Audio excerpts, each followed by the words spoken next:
بسم اللہ الرحمن الرحیم بسم اللہ الرحمن الرحیم الحمد للہ وکفا وسلام علی عبادہ الذین اصطفیٰ اما بعد۔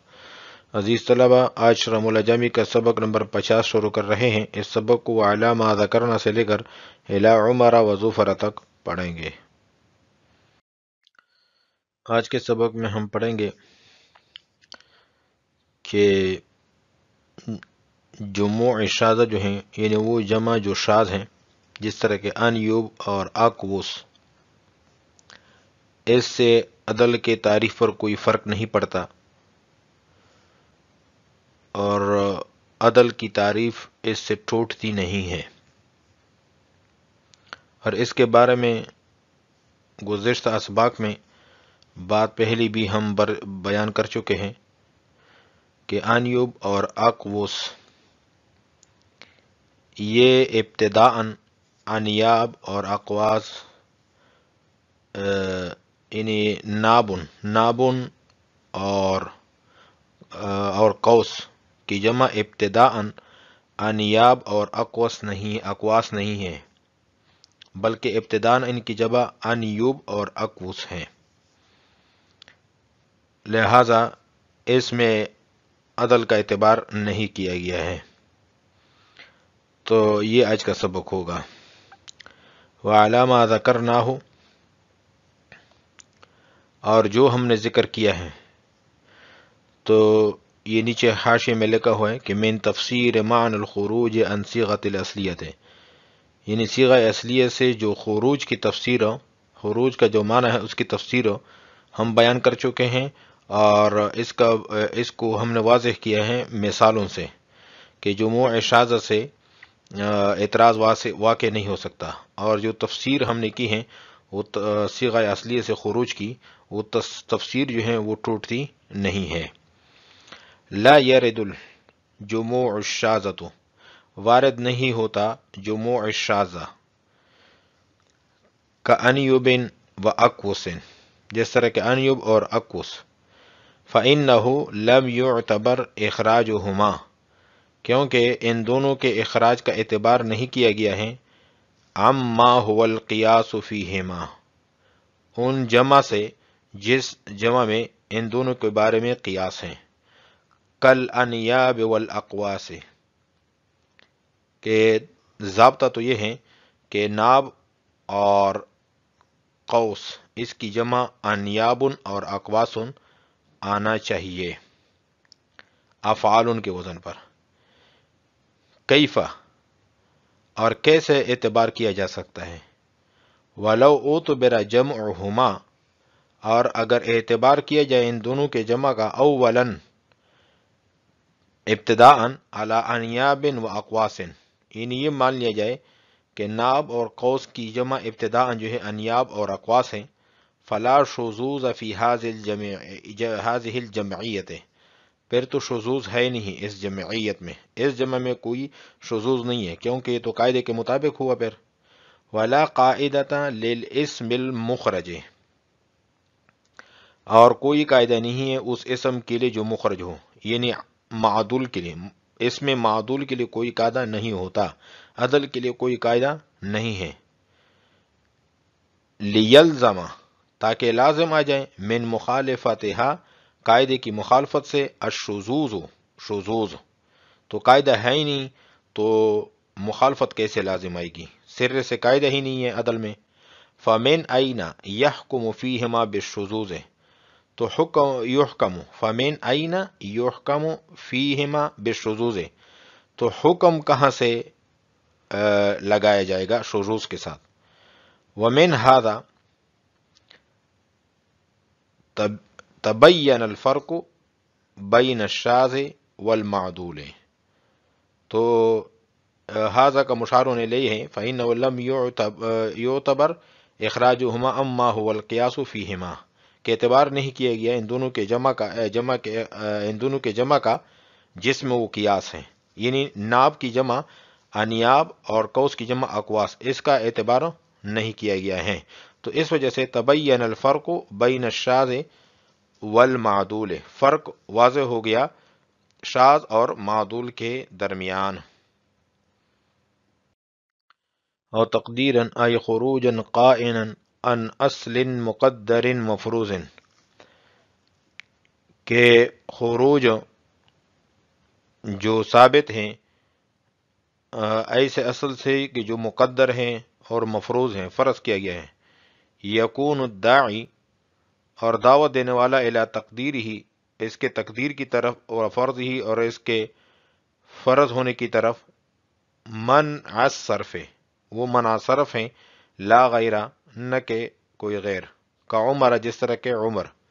وکذالک ظفر، اور اس طرح ظفر بھی ہیں. فإنہما لما وجد غیر منصرفین، کہ یہ جب دونوں پائے گئے غیر منصرف. ولم یوجد فیہما سبب ظاہر، اور کوئی سبب ظاہر اس میں نہیں پایا گیا. الا العالمیت، مگر عالمیت. اعتبر فیہما العدل، تو اعتبار کیا گیا اس میں عدل کا. ولما توقف اعتبار العدل على وجود الاصل، کہ جب موقوف ہوا عدل کا اعتبار کرنا وجود اصل پر. ولم یکن فیہما دلیل علی وجودہ، اور اس کے وجود پر کوئی دلیل نہیں تھی دونوں میں. غیر منع صرف، منع صرف کے علاوہ. قدر فیہما، تو ان دونوں میں مقدر کیا گیا. ان اصلہما، ان اصلہما، کہ ان کی جو اصل ہیں عامر و ظافر، عامر اور ظافر ہیں. عدل عنہما، عدول کیا گیا ان دونوں سے الی عمر و ظفر، عمر اور ظفر کی طرف. وعلی ما ذکرنا لا یرد الجموع الشاذۃ، یہ عبارت سوال مقدر کا جواب ہے. سوال یہ ہوتا ہے کہ جیسے اخر و جمع میں عدل تحقیقی ہیں، اور غیر منصرف پڑھنے کے علاوہ اس کے وجود اصلی پر دلیل بھی موجود ہیں، اسی طرح جموع شاذہ، یعنی وہ جمع جو شاذ ہیں، مثال کے طور پر اقوس اور انیب، اس میں بھی عدل تحقیقی ہونا چاہیے، کیونکہ ان کے اصل پر بھی غیر منصرف پڑھنے کے علاوہ اور دلیل پائی جاتی ہے. اور وہ دلیل یہ ہے کہ اقوس اور انیب یہ قوس اور ناب کی جمع ہے، قوسن اور نابن کی جمع ہے، اور یہ دونوں جو ہیں فعلن کے وزن پر ہیں. اور قاعدہ ہے کہ اجوف واوی ہو یا یائی ہو، اگر فعلن کے وزن پر ہیں تو اس کی جمع جو ہیں وہ افعال کے جمع وزن پر آتی ہیں، جس طرح کہ صوب کی جمع اسواب آتی ہیں. اس لیے اس قاعدے کے مطابق قوسن اور نابن کی جمع اقواسن اور انیابن آنی چاہیے تھی، لیکن اقواسن اور انیابن کے بجائے اقوسن اور انیب آتی ہیں. تو معلوم ہوا کہ اقوس اور انیب اقواسن اور انیابن سے معدول ہے، لہٰذا ان میں بھی عدل تحقیقی ہونا چاہیے، حالانکہ ایسا نہیں ہے. اس کا جواب یہ ہے کہ عدل کے لیے دو چیزیں ضروری ہیں. ایک تو یہ کہ ان کی اصل موجود ہو، معدول عنہ موجود ہو، اور دوسری چیز یہ ہے کہ اصل سے نکالنے کا اعتبار بھی کیا گیا ہو، اصل سے نکالنے کا اعتبار بھی کیا گیا ہو. یہاں پہلی بات تو پائی جا رہی ہے کہ اصل کے وجود پر دلیل وہ موجود ہیں اور اصل موجود ہیں، لیکن دوسری چیز جو ہے کہ اصل سے نکالنے کا اعتبار بھی کیا گیا ہو، یہ اس میں نہیں ہے کہ قوسن اور نابن کی جمع پہلے اقواسن اور انیابن ہو، بعد میں اس سے عدول کر کے قوسن اور نابن کی جمع اقوسن اور انیابن لائی گئی ہو، بلکہ یہ ابتداءً جمع ہے. نابن اور قوسن کی ابتداءً جمع جو ہے وہ اقوسن اور انیب ہے، لہذا اس میں عدل نہیں ہے. وعلی ما ذکرنا، اور جو ہم نے ذکر کیا ہے، یعنی صیغۃ الاصلیہ سے جو خروج کی تفسیر ہم بیان کر چکے ہیں، لا یرد الجموع الشاذۃ، تو یہ تفسیر ٹوٹتی نہیں ہے، اس پر کوئی اعتراض وارد نہیں ہو رہا جموع شاذ سے. کأنیب و اقوس، جس طرح کہ انیب اور اقوس سے. فَإِنَّهُ لَمْ يُعْتَبَرْ اخراجهما اما هو القیاس فیہما، کیونکہ اعتبار نہیں کیا گیا ہے ان دونوں کے اخراج کا جس کے بارے میں ضابطہ ہے، یعنی ضابطہ یہ ہے کہ قوسن اور نابن کی جمع اقواسن اور انیابن آنی چاہیے، تو اس کا اعتبار نہیں کیا گیا ہے۔ کل انیاب والاقواس، کیفا اور کیسے جو ہیں یہ اعتبار کیا جا سکتا ہے، کیونکہ وَلَوْ اُعْتُبِرَ جَمْعُهُمَا اولاً، اور اگر ان کے اعتبار پہلی مرتبہ میں کیا جائے کہ ہم یہ مان لیں کہ قوسن اور نابن کی جمع انیاب اور اقواسن ہے، فلا شذوذ فی هذه الجمعیت، پھر تو یہ جمع شاذ نہیں ہے، اس میں شذوذ نہیں ہے، کیونکہ یہ تو پھر قاعدے کے مطابق ہوا، اور عدل جو ہے یہ قاعدے کے مطابق نہیں ہوتا بلکہ اس کے لیے سرے سے قاعدہ ہے ہی نہیں، عدل کے لیے کوئی قاعدہ نہیں ہے۔ ولا قاعدہ للاسم المخرج، عدل کے لیے کوئی قاعدہ نہیں، معدول کے لیے کوئی قاعدہ نہیں ہے۔ جب معدول کے لیے کوئی قاعدہ نہیں ہے اور یہ انیابن اور اقواسن یہ تو پھر قاعدے کے مطابق ہو جائیں گے، اور عدل کے لیے تو کوئی قاعدہ نہیں ہوتا، لیلزم من مخالفتها الشذوذ، تاکہ لازم آ جائیں اس کے قاعدے کی مخالفت کی وجہ سے شذوذ ہو، اور جب قاعدہ ہے ہی نہیں تو پھر شذوذ کیسے آ جائے؟ شذوذ آ نہیں سکتا کیونکہ اس کے لیے سرے سے قاعدہ ہے ہی نہیں۔ شذوذ تو تب آتا جب کوئی قاعدہ موجود ہوتا، قاعدہ ہے ہی نہیں تو مخالفت کیسے لازم، مخالفت کی وجہ سے شذوذ کیسے ثابت ہو سکتا ہے؟ فمن اینا، تو یہاں سے یہ بات بتا رہے ہیں، فمن اینا یحکم فیہما بالشذوذ، جب قاعدہ ہی نہیں ہے تو پھر تو مخالفت بھی نہیں ہوگی، جب قاعدہ نہیں ہے ظاہر بات ہے، جب مخالفت بھی نہیں ہے اور سر سے قاعدہ نہیں ہے تو پھر کیسے حکم لگایا جا سکتا ہے ان کے دونوں کے بارے میں شذوذ کا؟ ومن ھذا، تو یہ ھذا کا مشار الیہ یہ ہے، فإنہ لم یعتبر اخراجہما اما هو القیاس فیہما، کہ جب دونوں کا اعتبار نہیں کیا گیا ہے دونوں کے اخراج کا کہ یہ ان کی جمع کیا تھا، قوسن اور نابن کی جمع انیاب اور اقواسن تھا، پھر جو ہے اس سے عدول کیا گیا کس کی طرف؟ انیوب اور اقوس کی طرف۔ تو جب یہ اعتبار نہیں کیا گیا ہے تو معلوم ہوا فرق شاذ اور معدول کے درمیان۔ شاذ کیسے کہتے ہیں؟ شاذ اسے کہتے ہیں کہ جو قاعدے کے خلاف کوئی بات ہو، قاعدے کی مخالفت ہو جس میں، تو اس کو شاذ کہتے ہیں، اور معدول کہتے ہیں جس کے لیے سر سے قاعدہ نہ ہو، تو مخالفت کیسے ہو سکتی ہے؟ تو معدول اور شاذ میں یہ فرق ہے۔ او تقدیرن، تو یہ عدل کی دوسری قسم ہے عدل تقدیری۔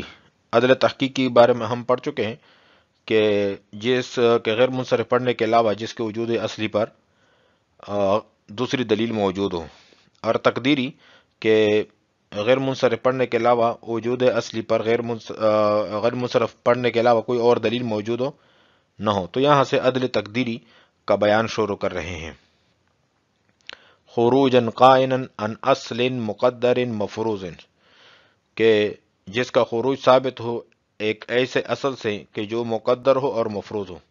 یکون الداعی الى تقدیرہ وفرضہ منع الصرف لا غیرہ، تو اس کی تقدیر کی طرف اور اس کے فرض مفروض ہونے کی طرف دعوت دینے والا ہو، منع صرف، لا غیرہ کوئی اور نہ ہو، منع صرف کے علاوہ کوئی اور نہ ہو، کا عمر، جس طرح کہ عمر میں، یہ عمر جو تھا، عمر اور ظفر، یہ جب نحویوں نے دیکھا کہ یہ غیر منصرف استعمال ہو رہا ہے تو انہوں نے بڑی تلاش کی کہ اس میں دو اسباب کون سے ہیں، لیکن اس کو صرف ایک سبب مل سکا، وہ علمیت، دوسرا سبب نہ مل سکا، تو بالآخر مجبور ہوئے، تو ان نحوی حضرات نے اس میں عدل کو فرض کیا۔ تو عدل تقدیری میں تو جو خروج ہوتا ہے وہ مقدر ہوتا ہے، لیکن اس کا اصل جو ہے وہ بھی مقدر ہوتا ہے۔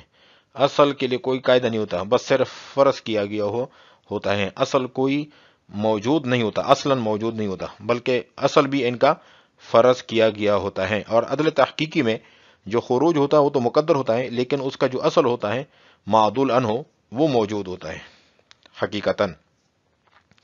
وَكَذَلِكَ ظفر، اور اس طرح ظفر بھی ہے، فَإِنَّهُمَا لَمَّا وُجِدَ غَيْرُ مُنصَرِفَيْنِ، جب یہ دونوں پائے گئے غیر منصرف ہوں، وَلَمْ يُوجَدْ فِيهِمَا سَبَبٌ ظَاهِرٌ، اور جب اس میں کوئی اور دلیل نظر نہیں آئی، سبب ظاہر کوئی ظاہر نہیں پائی گئی، الا العالمیت، مگر عالمیت، عالمیت کے علاوہ کوئی اور دوسرا سبب ظاہر نہیں پایا گیا، وہ تو بیرا فیہما العدل، تو اعتبار کیا ان میں دونوں میں عدل کا۔ ولما توقف اعتبار العدل علی وجود الاصل، اور جب موقوف ہوا عدل کا اعتبار کرنا وجود اصلی کے لیے، کیونکہ عدل تو تب ہو سکتا ہے کہ جس کا کوئی اصل تو ہو۔ ولم یکن فیہما دلیل، اور ان دونوں میں کوئی دلیل نہیں تھا، اعلی وجود، اس کے وجود پر، غیر منع صرف، منع صرف کے علاوہ، یعنی منع صرف صرف تھا اور اس کے علاوہ کوئی اور دلیل نہیں تھا، تو قدر فیہما، تو فرض کیا گیا، مقدر کیا گیا ان دونوں میں، ان اصلہما، کہ ان دونوں کا جو اصل ہے، عامر و ظافر، عامر ہے اور ظافر ہیں، عدل عنہما، تو عدول کیا گیا ان دونوں سے، الی عمر و ظفر، عمر اور ظفر کی طرف۔ آج ہم نے پڑھا ہے وَعَلَى مَا ذَكَرْنَا سے لے کر الی عمر و ظفر تک۔ وعلیکم السلام ورحمۃ اللہ تعالی وبرکاتہ۔